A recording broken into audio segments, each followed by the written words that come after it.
If the ownership of this house isn't transferred to me, I'm contemplating a divorce. When my spouse abruptly dropped this bombshell, I was shocked.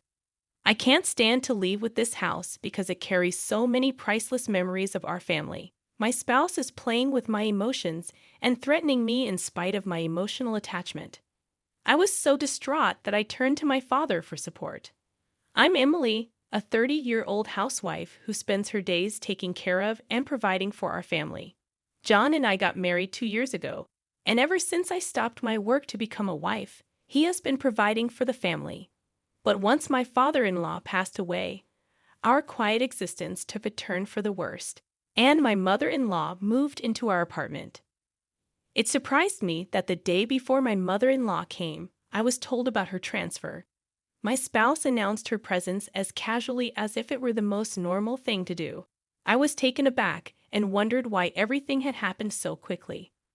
I forgot to mention earlier that my mother would also be coming to live with us from tomorrow, stated the man. My husband casually mentioned her arrival as soon as he got home and asked me to get ready and clean up. The news left me confused. My husband explained that she was moving in, but I assumed she was just stopping by for a visit. I was not consulted before the decision was made. The following day, my mother-in-law showed up with a bunch of bags. A long time has passed. "Mary, I'm happy you look good. Please enter," I said to her. But for some reason, she appeared unhappy. She asked me why I hadn't come to get her as she walked in, stressing that it's common sense to meet at the station, particularly when your mother-in-law is arriving with heavy bags. I didn't know what time you'd arrive. Shouldn't you have gotten in touch with me in that situation? You're really careless. I apologize, I acknowledged. This is why they say some daughter-in-laws are useless and inconsiderate, she said. She started making more scathing remarks after that day. The onslaught started as soon as my spouse departed for work. "Why are you sitting there, Emily? Wash the dishes. In the morning, you ought to have completed the laundry. That's well known." I apologize. After the dishes are finished, I'll wash the laundry. You have the wrong priorities.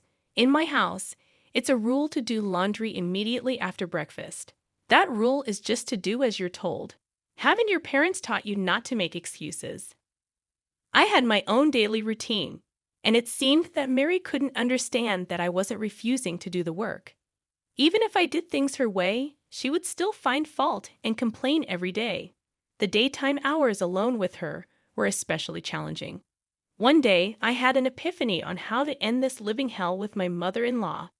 The plan was to move to the house I inherited from my father and live in a separate home from her. My father retired early a few months ago, and my parents started a new life in the countryside. They then passed on their house to me. Fortunately, that house isn't too far from our current apartment, and we were planning to move eventually. Living with my mother-in-law had reached my limits, so I decided to talk to my husband about moving sooner. "John, can we talk for a moment?" "What's up? Anything happened?" "Remember the house my father gave us? What do you think about moving there?" "Oh, that house! We did talk about moving there someday. Why the sudden decision?" "Well, I've been having some difficulties with your mother. She never mentioned anything, but I can't bear living with her anymore. That's why I'm seriously considering moving." Observing that the new place isn't too far, I suggested we move there, allowing my mother-in-law to stay in the current apartment. Surprisingly, my husband agreed to the move. After informing Mary, we decided to make the move a week later. Honestly, I anticipated some opposition from her, but she accepted our decision with a big smile. Goodbye, John and Emily. I'm so sorry for the sudden decision to move. Don't worry about it. It's wonderful that your father gave you the house. He's very sweet. Thank you. Please visit us sometime. Of course. It's not too far from here, and I hope you visit me regularly too. I will. After the conversation, I headed to our new home with my husband, feeling relieved that I wouldn't have to endure snide remarks anymore. I could now live freely at my own pace. Although I had initially feared Mary's opposition, consulting with John brought me peace. However, my peace did not last. Despite being able to keep my distance from my mother-in-law and reducing stress, my husband started coming home late. It wasn't just the late returns. There were days when he wouldn't come home at all. He defended his actions, saying he was worried about his mother. But it became too frequent. Without informing me, he went to her house, had dinner with her, and sometimes stayed overnight, disrupting my daily life. This can't go on, I thought. One day, I sat him down for a talk. John, you've been coming home really late lately, and sometimes you don't even come home at all. Is that so? I'm just worried about my mother. That's not the point. At least let me know beforehand that you'll be late so I'll know I don't have to prepare dinner. Since you're a housewife and always at home, you can eat the leftovers for lunch the next day, right? So you're saying I should just accept everything quietly because I'm a housewife. Are you saying we shouldn't talk about this? Isn't that the truth? Housewives just relax at home. What? What are you saying? Anyway, I'm worried about leaving my mother alone. Ellie will be coming back soon, and I need to discuss some things with her. Wait, Ellie is coming back? What does he need to discuss with her? Curious, I asked my husband. We're moving Ellie here to live with us. Live together. Yes, she kept saying she wanted a big house like the one she lived in abroad. That's why I thought of letting her stay in this house.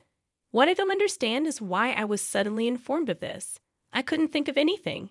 Is my sister-in-law going to live in this house? I had barely escaped from Mary's constant complaints, and now his sister Ellie was going to live here.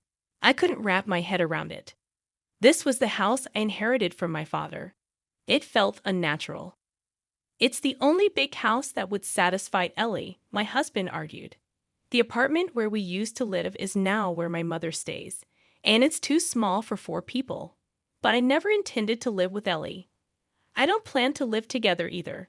I intend to give this house to Ellie, my husband declared. What? Why? Because we plan to move back with my mother. Ellie can use this house freely, he explained. I was taken aback by my husband's unreasonable proposal and felt like fainting. Despite my repeated insistence that I had no intention of living with my mother-in-law, my husband eventually became furious. Can't you be a little more considerate? You can live because of me, so just do as I say. Enough is enough with your jokes. This house is precious to me. I inherited it from my father. Why should I give it to Ellie? Such a wonderful house is wasted on you, isn't it? I've already told Ellie that I've got her a large house. It's too late to say otherwise now. I wasn't consulted on any of this decision. Either way, I can't accept it. You're always complaining. Enough. Calm down and think. I'll go back to my mother's for a while, my husband said angrily. He slammed the door and left. Left alone in the room, tears streamed down my face. I couldn't understand why my husband decided everything on his own. It was unimaginable that he intended to give away the house I inherited from my father to my sister-in-law. Every day, my husband sent me messages asking if I had calmed down and to come back soon. Each time, I firmly told him I had no intention of agreeing. Then, one day, he said something shocking over the phone. Hey, Emily, when will you come here and live with me? Stop nagging. I said it so many times. I have no intention of living with Mary, moving there, and giving this house to Ellie. I've already told Ellie, stop being selfish. She might be coming back this week, so there's no time. Why should I give up my house for your family? I inherited this house from my father. Don't decide on your own. Who do you think you're talking to? Even my mother is furious. That's not my problem. You're ignoring my feelings, I responded. My husband let out a big sigh over the phone, clearly frustrated. Then he said something shocking. If you can't listen to me, then let's divorce. Hand over the house to Ellie. Leave by tomorrow. At that moment, my love for my husband quickly faded. Threatening me with divorce was utterly despicable. I couldn't possibly forgive him for using divorce as a threat without considering my feelings. I couldn't allow these people to have their way. Burning with anger, my husband continued to speak with a triumphant and dominating tone. Listen, if you don't leave by tomorrow, I'll really divorce you. That's it. Wait, are you serious? Of course I am. You don't have a choice. What will you do if you, a housewife, get divorced? You can't survive. Enough, I get it. Good. Hurry it up and move over here. My mother is looking forward to disciplining you. He hung up the phone with a confident tone, thinking I would do as he said. After that call, I made up my mind and decided to seek help from my father. I came up with a plan. The next day, everything was ready for the move.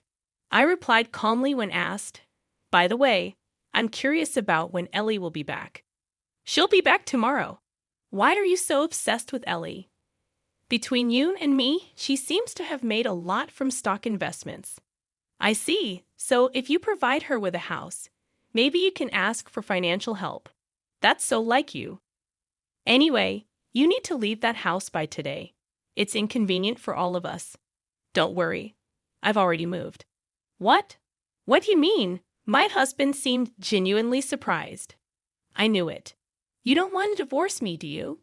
Naturally, without an income, you can't survive. But all of this is coming to an end. We're still married now, so that's why we're talking."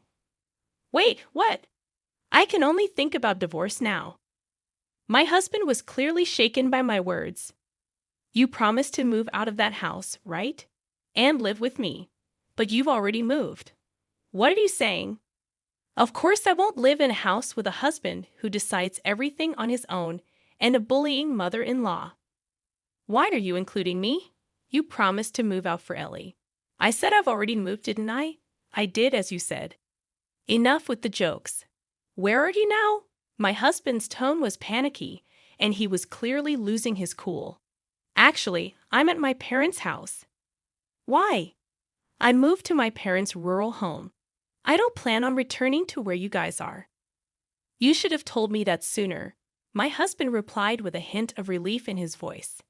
"If I could just give that house to Ellie, it doesn't matter where you live." "It would require $330,000. "What?"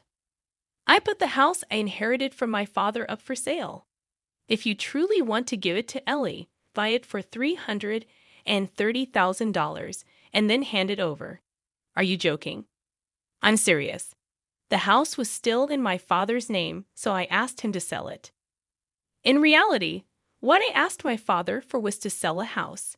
My father had always said, "If something happens, contact me. You can live or sell this house as you like. I'll help you." As a result of the valuation, a price of $330,000 was proposed, which I gladly agreed to and put the house on the market immediately. My husband probably never saw this coming. He spat out insults, consumed with anger. "Why are you doing this without asking me? This is unforgivable." "I'm not asking for, nor do I need your approval. We're getting divorced soon anyway. I don't care. Do you understand your position? You'll be the one in trouble if we divorce since you don't have an income. You're just a housewife. I'd rather struggle on my own than be with you forever. Listen, Ellie will be coming back soon. I told you I'm relying on Ellie's money, didn't I? So what? Like I said, if you want to let dear Ellie live in that house, just buy it for $3,300,000. That is, if you can." "What? That's impossible. If Ellie has made a lot of money from her investments, I don't see why she can't afford it." "I don't know how much she made, but that's too much. She can never afford it." My husband was full of excuses with no hint of an apology, maintaining his domineering attitude. I felt it was foolish to spend any more time on him and unleashed everything I wanted to say. "I'm done with you and this ridiculous mess. Did you think threatening divorce would make me give up the house? If you thought being a housewife meant I'd do whatever you say, you're so wrong." "Hey, let's calm down and talk." "I am calm." "Isn't it you who's panicking? I won't be controlled by you or your family anymore. Stay out of my life. Go to hell with your beloved mother, you mama's boy." I shouted loudly enough for the whole neighborhood to hear, then abruptly hung up the phone. Of course, I had enough of these insane calls from my husband, so I blocked his number. I immediately consulted my lawyer and decided to request a divorce. It took some time, but the divorce was finalized. recognizing my husband's fault. He and Mary still live in that apartment. As for Ellie, they couldn't provide the large house she wanted, and she was furious, claiming this wasn't the deal. She made a U-turn back overseas. My ex-husband's plan to seek financial assistance from his successful sister fell through, and now he seems to be struggling financially, having to pay me alimony and support his mother. As long as he continues to live with such a selfish mother, his life will never be prosperous. On the other hand, I've moved to the countryside and am enjoying peaceful days with my parents. I recently started a clerical job at a small company introduced by a neighbor. With that salary, I can live comfortably. I plan to live here for a while. I want to be by my parents' side as much as possible to repay the kindness they've shown me.